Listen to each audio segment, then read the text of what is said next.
ઓમ દ્રામ દત્તાત્રેયાય નમઃ.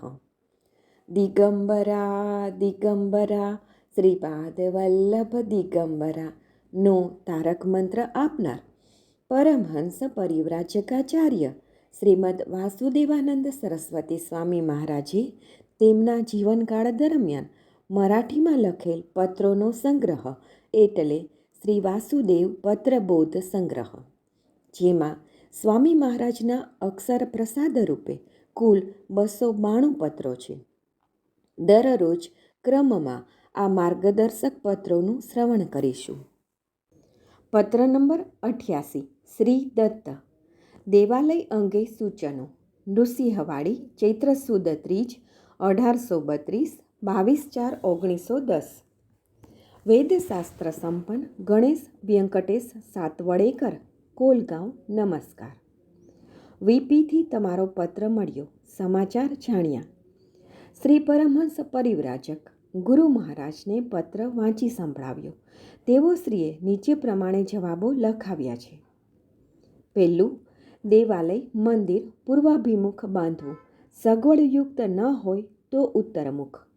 બીજું, તાંબાની અથવા પંચધાતુની મૂર્તિ ન કરવી, પથ્થરની જ બનાવવી. ત્રીજું, ચલ મૂર્તિ ન રાખવી, અચલ મૂર્તિ રાખવી તથા તે 12 આંગળથી મોટી હોવી જોઈએ. 11 સાદી પર્વને દિવસે અભિષેક કરવો. 4, મંદિર નાનું હોવું જોઈએ. માણગાંવના મંદિર જેવું રાખવા કોઈ વાંધો નથી. 5, મૂર્તિ દત્ત ભગવાનની જ રાખવી, એટલે કે 6 હાથ, 1 મુખ, ધ્યાન, જપ મંત્રોક્ત માણગાંવના જેવી ન બનાવવી. 6, દિવસે પૂજા પછી ઉપદિષ્ટ મંત્ર જપ અવશ્ય છે. રાત્રે આવશ્યક નથી, છતાં કરીએ તો ના પણ નથી. 7, સમાસન પાછળથી જાણવા મળશે. શ્રી ગુરુ મહારાજ સ્વામી મહારાજનું જે ચરિત્ર તૈયાર કર્યું છે તે યતિવર્ય નૃસિંહ સરસ્વતી સ્વામી નારાયણ દીક્ષિત સ્વામીના સરનામે મોકલવું. તેને તેઓ દીક્ષિત સ્વામી વાંચીને પાછું મોકલશે. તેની ચરિત્ર આગળની વ્યવસ્થા શિષ્ય મંડળીએ વિચારવાની છે. પોતાનું ચરિત્ર પ્રસિદ્ધ કરવા સ્પષ્ટ આજ્ઞા સ્વામી મહારાજની મળવાની નથી, પરંતુ મનાઈ પણ નથી. હું 2-3 દિવસમાં અહીંથી નીકળીશ. ગુરુ મહારાજને અહીંથી આગળ જવા આજ્ઞા થઈ છે.